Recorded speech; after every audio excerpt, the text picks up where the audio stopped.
It's no secret that Overwatch 2's launch has not been particularly smooth. News outlet Kotaku here highlights how the launch experience has been frustrating because of 2 DDoS attacks that made it difficult for people to log in and that crippled server stability, and the queues have been memed left and right. Bad cell phone policy, referring to SMS Protect, which requires you to link a postpaid phone number to your Overwatch account, but there are plenty of people out there who use prepaid phone plans who just, weren't able to log into the game because they weren't allowed access simply because they wanted to go for a more financially sustainable and a more financially tenable phone plan for them. People have reported issues when it comes to trying to play Overwatch 2 with friends, and the launch woes has led to the game servers going down for maintenance a number of times, including one on Thursday night. And there are reports of certain bugs, like a chat bug that randomly spent real money on the shop. This is on top of woes surrounding certain aspects of gameplay and the progression and the rewards loop and the monetization. Now, Blizzard has been quick to respond to people complaining about some of the most critical issues that Overwatch 2 has been facing. So right here we have a post from October 5th, 2022. We want to provide an update on what we have been doing behind the scenes to get more players into Overwatch 2 and make your play experience smoother. Clicking on the link will take you to the following forum post, which talks about some of the issues that have been addressed or how they plan to address them down the line.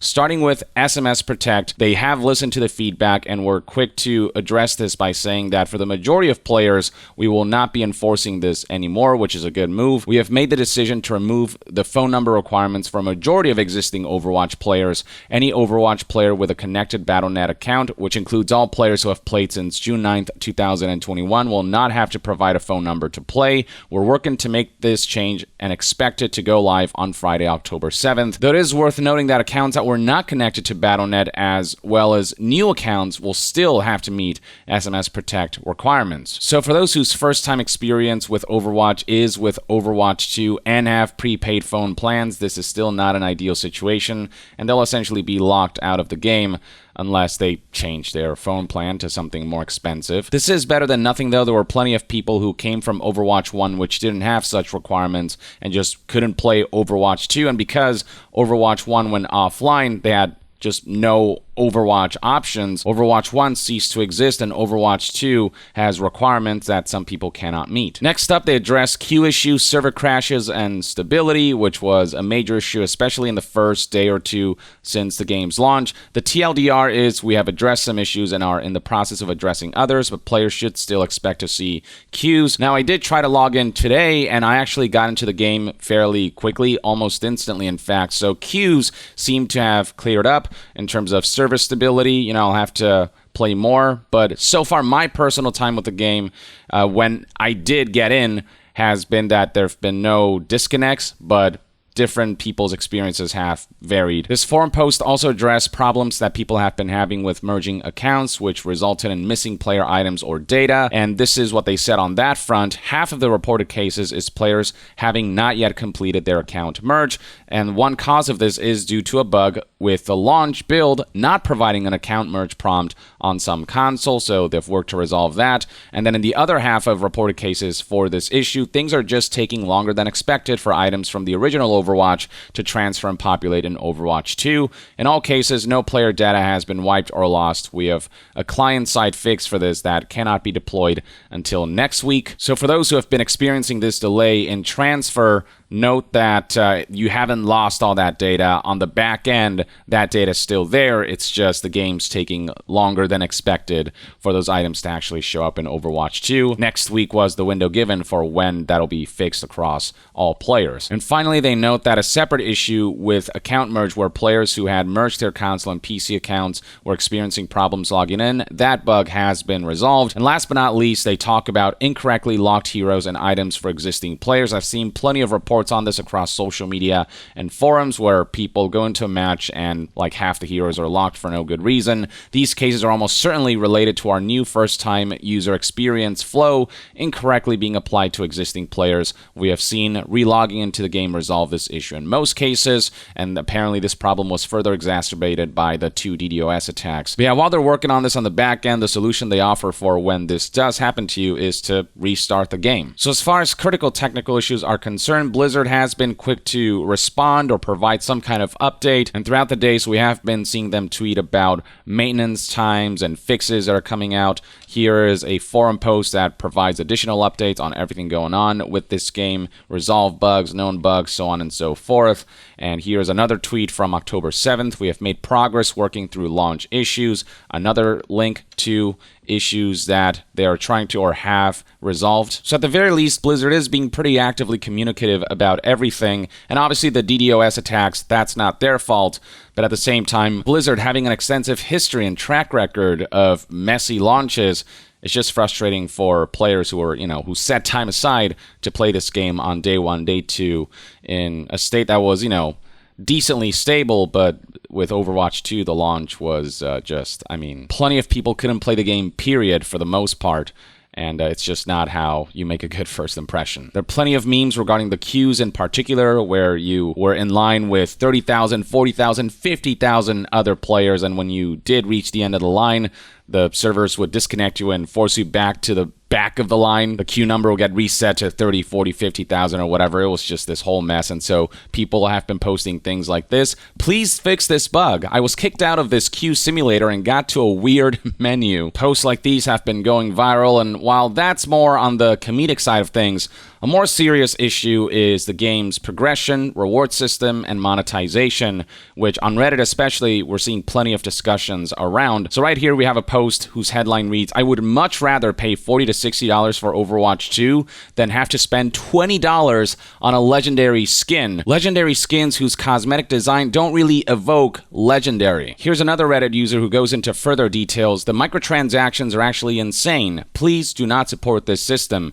The fact that it's impossible to unlock even blue tier skins, the recolors, or basic skins without tossing out money. The fact that so much stuff, even the uncompelling cosmetics, are completely locked behind a paywall or behind an exorbitant grind that's just not possible to achieve for many. And not to mention prices in general have gone up, and because there is a paid battle pass system, it means that certain cosmetics are fully locked behind a paywall, whereas in Overwatch 1, while the loot box system still sucked because it was gambling, there was still some kind of opportunity or some kind of way for you to earn everything through gameplay. But yeah, in Overwatch 1, things were also cheaper. Sprays and voice lines had a base price of 25 to 75 credits. Now the minimum is 100 credits. The skins for the new characters are so ugly. Junker Queens are just plain boring and barely look any different than her normal skins. Sojourns are bland and ugly. And while I do think Kiriko skins look nice, they're also super basic.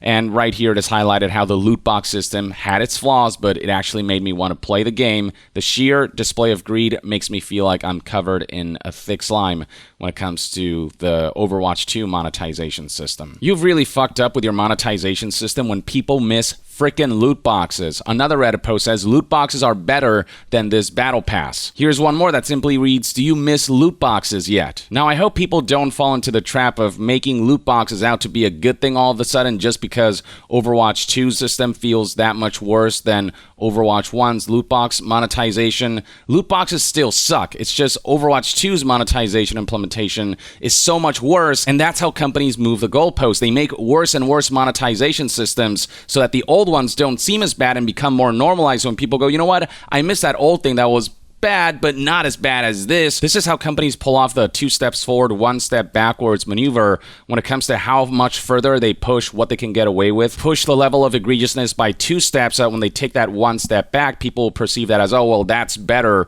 than the much more worse thing that we had before they stepped back. Except after the 2 steps forward, 1 step back maneuver, they still ultimately took a step forward. They made monetization 1 step worse. And I don't even necessarily think that the argument is that loot boxes are better than battle passes. I think the main argument is that Overwatch 1 did offer more of a gameplay path towards earning all of the cosmetics available, whereas Overwatch 2, in terms of gameplay rewards, are much less accessible, even if it doesn't involve gambling like Overwatch 1 did. There is less gambling involved, so you kind of know how much you have to spend to get everything you want, but you cannot not spend money on certain things because of how much stuff is paywalled now compared to Overwatch 1. But anyway, back to the topic at hand, you'll find plenty of people on Reddit making the argument that Overwatch 2 has the greediest battle pass system ever, even by mobile game standard. This user compares Overwatch 2's battle pass system to Fortnite's and how much stingier Overwatch 2 2 is with its rewards and currency giveouts. Plenty of people complaining about the progression system of Overwatch 2 and how much less satisfying it is to go through than Overwatch 1. This user posted, "I missed the leveling system. I just found out that you cannot level up, and it sucks because it takes away that accomplishment that you used to get seeing it in Overwatch 1. I'm not a fan of the Battle Pass leveling system. Just hate it." A sentiment further exacerbated by the fact that the Battle Pass system in this game, combined with the stingy currency giveout, combined with the high cost of certain cosmetics, it all just makes the progression system and rewards loop of this game feel grindy and stale.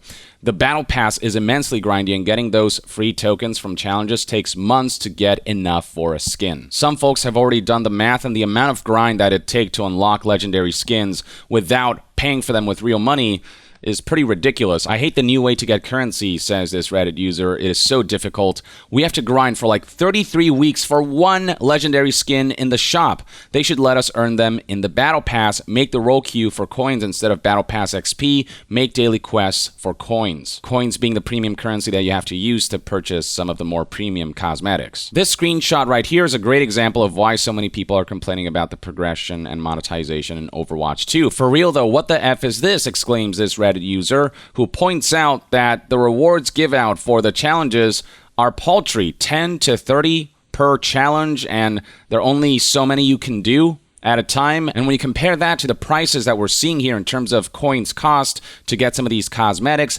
1900 for these, I mean, this rewards give out rate is just not enough. It is just not reasonable for the vast majority of players who have a life outside of playing Overwatch 2. Some people have also been complaining about the specific challenges that they hold players to. Not only is the Battle Pass and monetization predatory, Blizzard out here with impossible challenges like this one right here, Better with Friends, complete 3 games in a group, which is difficult for some folks whose friends don't play Overwatch 2. And also it was noted how the find group function was removed, which makes it that much more difficult to complete this specific challenge. Here's one more Battle Pass complaint for good measure. "I really hate the fact that the Battle Pass is the only form of progression in the game. There's pretty much no rewards on the free track, so after every match, the game constantly reminds you that you're wasting your progression away by not paying." It'd be one thing if the free track had some pretty cool and decent rewards, but the rewards on the free track are absolute garbage compared to the premium Battle Pass that, again, you have to pay for. There's no gameplay way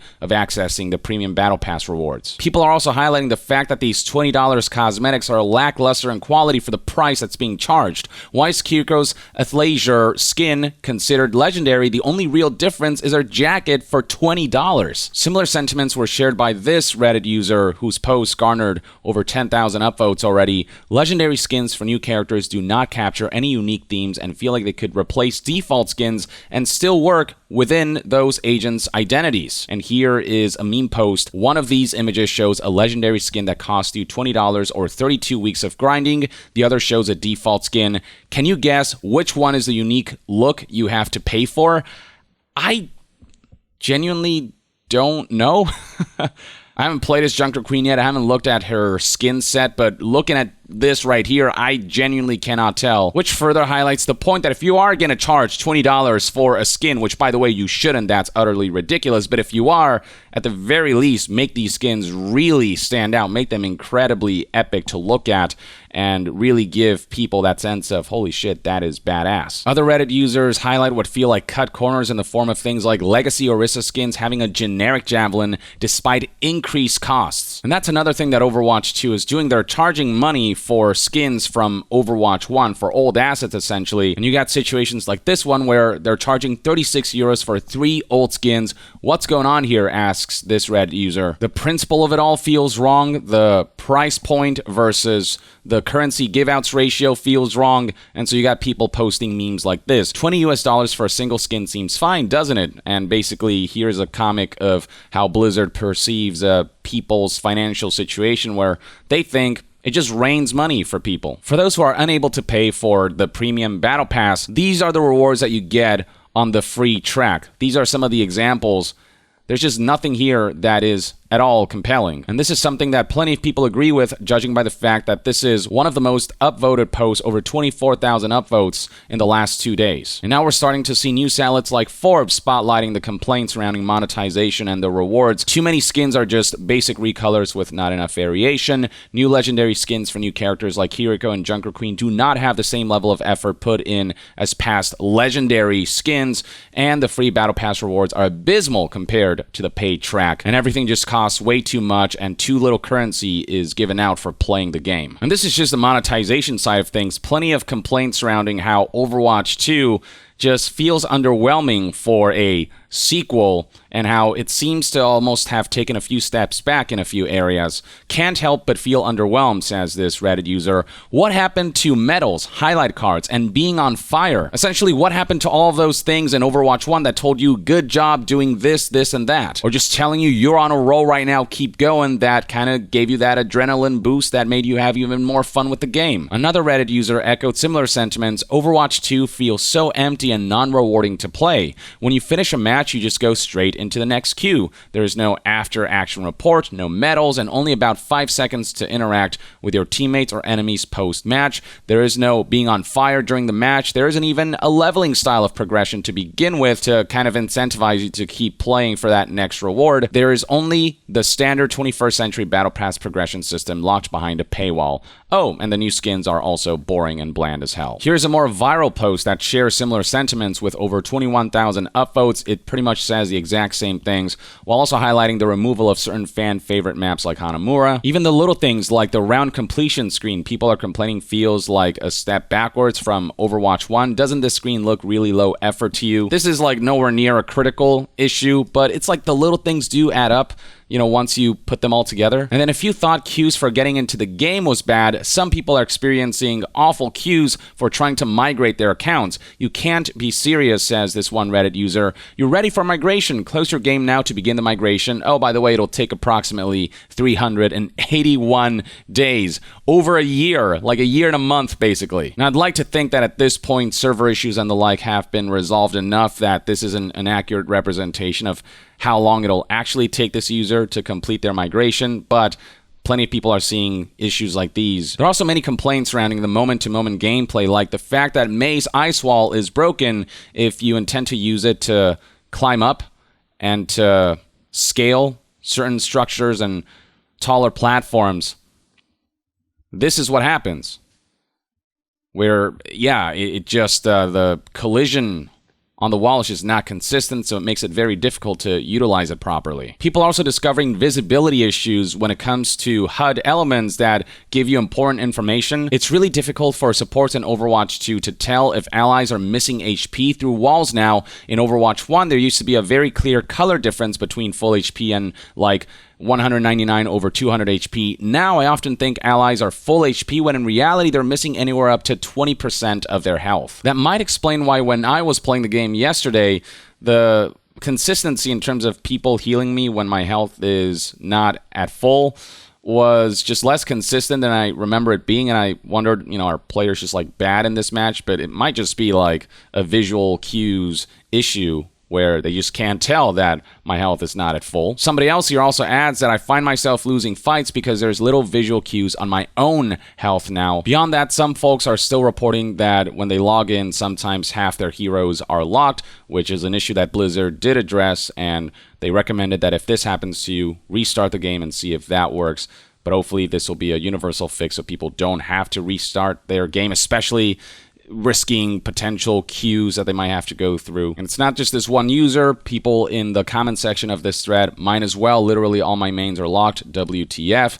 And one more Reddit user here, I just dropped into a competitive match with only 3 characters unlocked. Then we have this bug that Kotaku briefly referenced where the chat can cause unexpected purchases and Blizzard won't issue refunds for in-game currency. Basically, text typed into the chat is occasionally misinterpreted by the game as an input for navigating the the menu, and so it's possible to accidentally get into the shop, and with unlocking a skin taking 2 presses of the spacebar, something that can happen in a split second, it was very easy for you to accidentally buy a skin while you were typing away and pressing spacebar multiple times. Though seemingly a recent hotfix did address this issue, fix the chat bug, so kudos to Blizzard for addressing this one quickly. But for those who did accidentally buy something that they didn't want, they should get refunds, especially considering how stingy the rewards are in this game and how costly the prices for these skins are. To close things off, here is one last post that compiles a list of removed quality of life features in Overwatch 2 and other issues where it feels like a step back from Overwatch 1. The value proposition of Overwatch 2 is already hard to justify, but when aspects of the game feel like a regression from Overwatch 1, that's an issue. I'm not going to read through all of these. I'm just going to kind of slowly scroll through here and you can read for yourself. But a lot of these have already been brought up in individual posts on Reddit that have garnered a lot of upvotes or a lot of people agreeing with the sentiments that are being echoed far and wide. The end result is that there are plenty of people out there who feel underwhelmed by Overwatch 2 and very much feel like this is not a proper sequel to Overwatch 1. And it feels like the only reason they transitioned from Overwatch 1 to Overwatch 2 wasn't to set a new and improved foundation for Overwatch, but rather to set a new and improved foundation for the monetization system, to transform the monetization system. We'll see if the Overwatch 2 campaign ends up being received well enough that may potentially justify the 2 label in Overwatch 2. But for now, from the launch woes and issues to all of the complaints surrounding progression, rewards, and microtransactions, to all of the gameplay problems and regressions of quality of life and certain features not making it an Overwatch 2 for some reason, and whatnot. This is far from a smooth launch, and the sentiment surrounding Overwatch 2, while plenty of people are having fun with the core gameplay, and that's what Overwatch has got going for it. It's got really great fundamentals when it comes to actually playing matches. Everything else, though, people are feeling pretty mixed about. People are not really feeling celebratory about Overwatch 2 as much as they felt with Overwatch 1. Or at the very least, that's my interpretation of this whole situation, and this is everything you need to know about all of the discussions surrounding Overwatch 2, from Blizzard's responses to critical issues to the community's feedback. Let me know in the comments below what your thoughts and opinions are on Overwatch 2, what your experience has been like, if you've tried or have been able to play the game, and to be further updated on all things gaming news, reviews, and discussions, stay tuned right here on Young Yeah. I'll see you guys next time. Young out.